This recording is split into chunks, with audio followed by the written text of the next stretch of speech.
Herzlich willkommen zu Alltag Deutsch Podcast. Ja, hallo zusammen und eine ganz kurze freundliche Begrüßung auch von mir. Genau, schön, dass ihr wieder da seid. Absolut.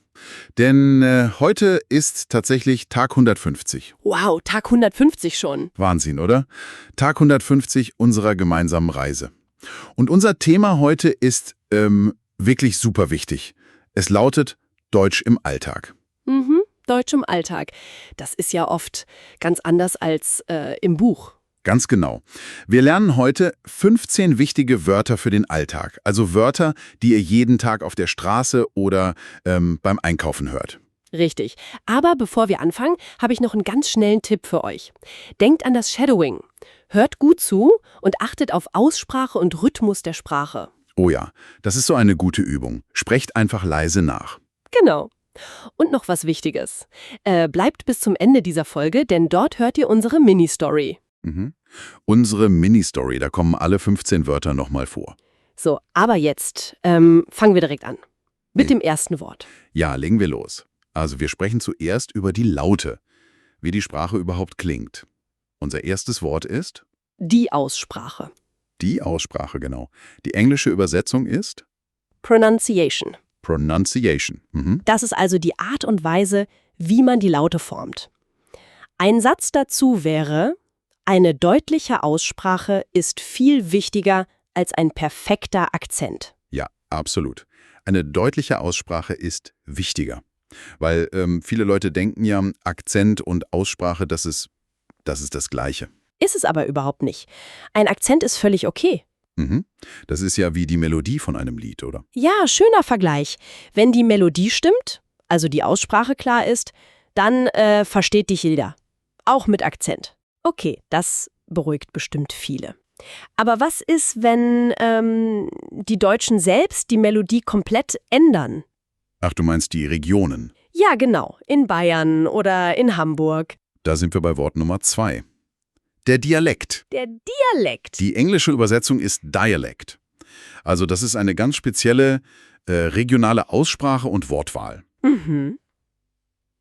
Hast du ein Beispiel? Ja, also im Alltag sagt man zum Beispiel, in dieser Region sprechen viele Leute einen starken Dialekt. Das ist oft ein Schock, oder? Für Leute, die Deutsch lernen. Oh ja, definitiv. Aber das ist nicht böse gemeint. Dialekt ist für viele einfach ein Stück Heimat. Verstehe. Aber auch ohne Dialekt gibt es ja Wörter, die man im Kurs nie lernt. Richtig, das ist die informelle Sprache. Unser drittes Wort heute ist die Umgangssprache. Die Umgangssprache. Genau. Auf Englisch bedeutet das Colloquialism oder auch einfach Slang. Slang, ja. Ja, das ist die lockere Sprache für den Alltag. Ein typischer B1-Satz wäre, das Wort zocken gehört zur deutschen Umgangssprache. Zocken. Ja. Das sagen ja Jugendliche oft. Genau, anstatt spielen. Wenn du solche Wörter kennst, dann klingst du gleich viel natürlicher. Und dann gibt es noch diese Sätze, die einfach gar keinen Sinn machen. Du meinst sowas wie, ich verstehe nur Bahnhof. Ja, genau. Welcher Bahnhof? Das ist Wort Nummer 4, die Redewendung. Die Redewendung. Die englische Übersetzung dafür ist Idiom. Idiom. Eine Redewendung ist eine feste Gruppe von Wörtern. Zusammen haben sie dann eine ganz neue, oft lustige Bedeutung. Hast du da einen guten Satz für uns? Ja, also wer deutsche Redewendungen kennt, versteht den Humor besser. Das stimmt absolut. Wer deutsche Redewendungen kennt, versteht den Humor besser. So, jetzt wissen wir, wie die Sprache klingt. Aber wir müssen sie ja auch benutzen. Genau, aktiv werden. Und da sind wir bei Wort Nummer 5.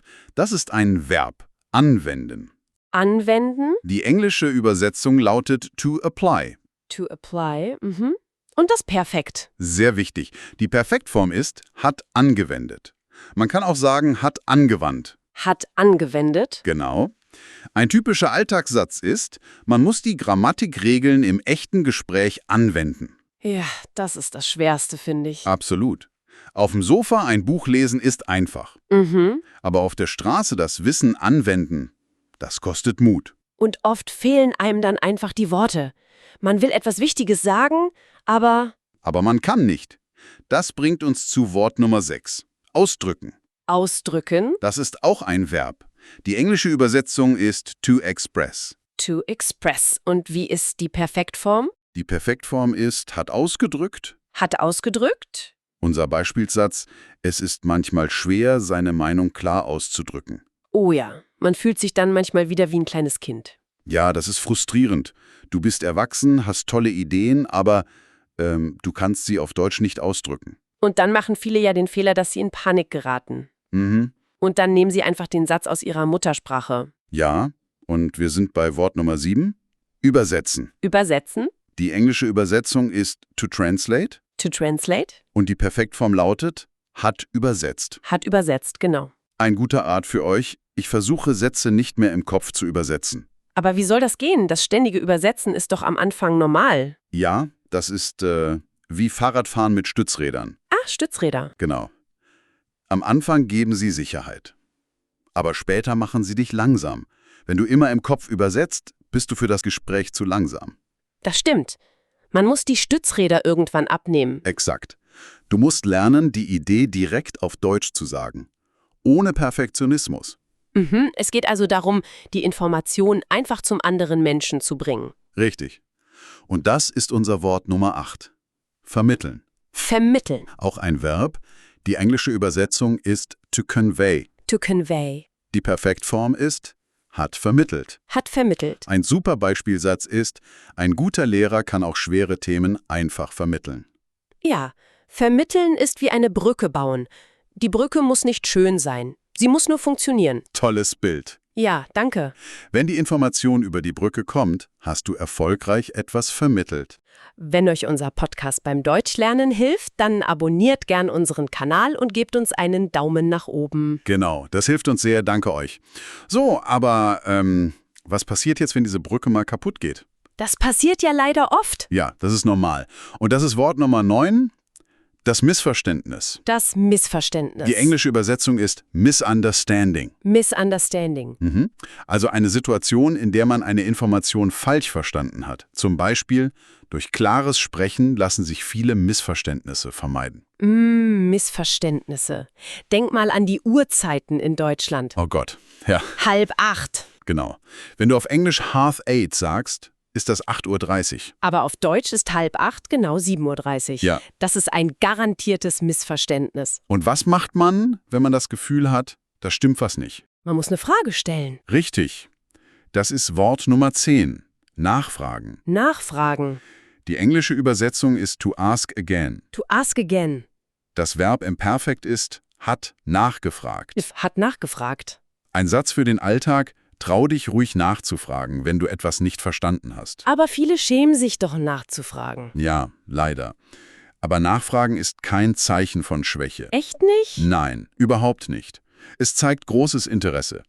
Wer nachfragt, zeigt, dass er es wirklich richtig verstehen will. Das ist eine gute Perspektive. Nachfragen ist eine Superkraft. Absolut. Und wenn wir dann nachfragen, dann hoffen wir auf eine ganz klare Antwort. Eine Antwort ohne Zweifel. Genau. Und das bringt uns zu Wort 11. Eindeutig. Eindeutig. Das ist ein Adjektiv. Die englische Übersetzung ist unambiguous. Unambiguous. Es bedeutet ganz klar, es gibt nur eine Interpretation. Zum Beispiel: Seine Antwort war eindeutig und ließ keine Fragen offen. Das ist das Ziel. Eindeutig sprechen. Ja. Und um richtig gut und natürlich zu sprechen, helfen uns bestimmte Wörter. Wir kommen zum Feinschliff, oder? Genau. Wort Nummer 12 ist geläufig. Geläufig. Die englische Übersetzung ist common oder familiar. Common. Wenn ein Wort sehr bekannt ist und oft benutzt wird. Der Satz dazu: Der Begriff Feierabend ist jedem Deutschen geläufig. Oh ja, Feierabend. Mein Lieblingswort. Meins auch. Feierabend ist extrem geläufig. Es ist einfach Teil der Kultur. Aber es gibt so viele geläufige Wörter. Wie lerne ich die alle? Indem du sie interessant machst. Und das ist Wort 13. Einprägsam. Einprägsam. Die englische Übersetzung lautet memorable. Memorable.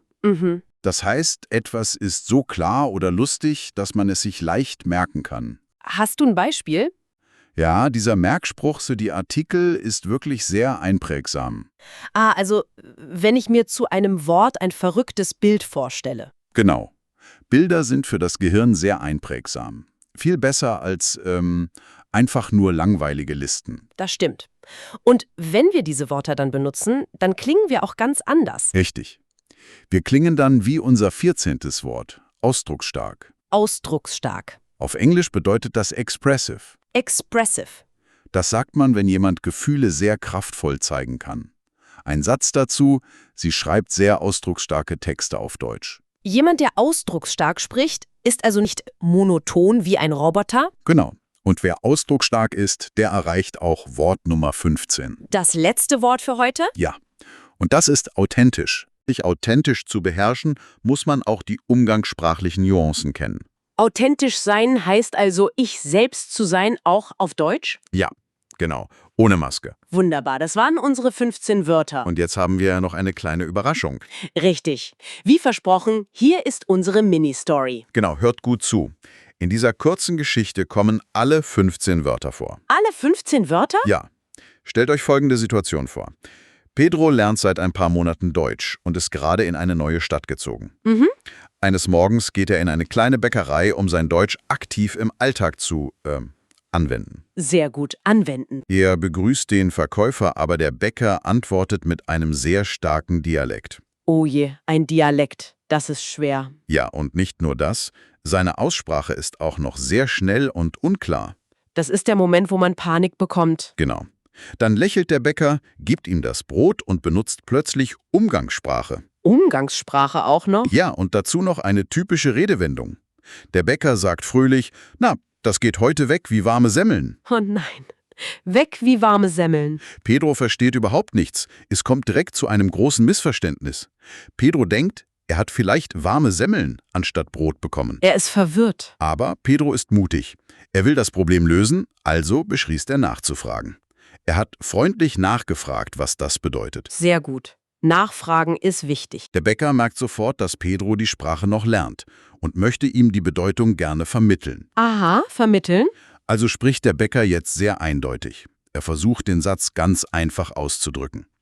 Er sagt: Das bedeutet, dass viele Leute dieses Brot kaufen wollen. Oh, das ist nett. Er drückt sich eindeutig aus. Ja, und durch diese einfache Erklärung muss Pedro das Wort im Kopf gar nicht mehr in seine Muttersprache übersetzen. Perfekt, ohne Übersetzen. Das lustige Bild von den warmen Brötchen ist für Pedro sofort total einprägsam. Einprägsam. Er merkt sich den Spruch, er ist sicher, dass ihm diese Redewendung von nun an sehr geläufig sein wird. Geläufig, genau. Pedro bedankt sich mit einem großen, glücklichen Lächeln. Sein Dankeschön ist unglaublich ausdrucksstark. Ausdrucksstark, sehr schön. Als Pedro aus der Tür geht, fühlt er sich großartig. Zum ersten Mal fühlt er sich in der neuen Sprache so richtig authentisch. Wow, eine tolle kleine Geschichte. Und? Habt ihr alle Wörter gehört? Das waren alle 15, ja. Von Aussprache bis authentisch. Es ist wirklich super wichtig, diese Wörter zu kennen. Absolut. Und jetzt seid ihr dran. Genau. Schreibt eigene Sätze mit den neuen Wörtern in die Kommentare. Wir lesen die sehr gerne, das ist eine tolle Übung. Abonniert den Kanal und gebt einen Daumen nach oben. Das unterstützt unsere Arbeit. Morgen sprechen wir über ein wichtiges Thema: Zeitmanagement. Oh, sehr wichtiges Thema. Vielen Dank fürs Zuhören. Viel Erfolg beim Deutschlernen. Bis morgen bei Alltag Deutsch Podcast. Tschüss und einen schönen Tag noch.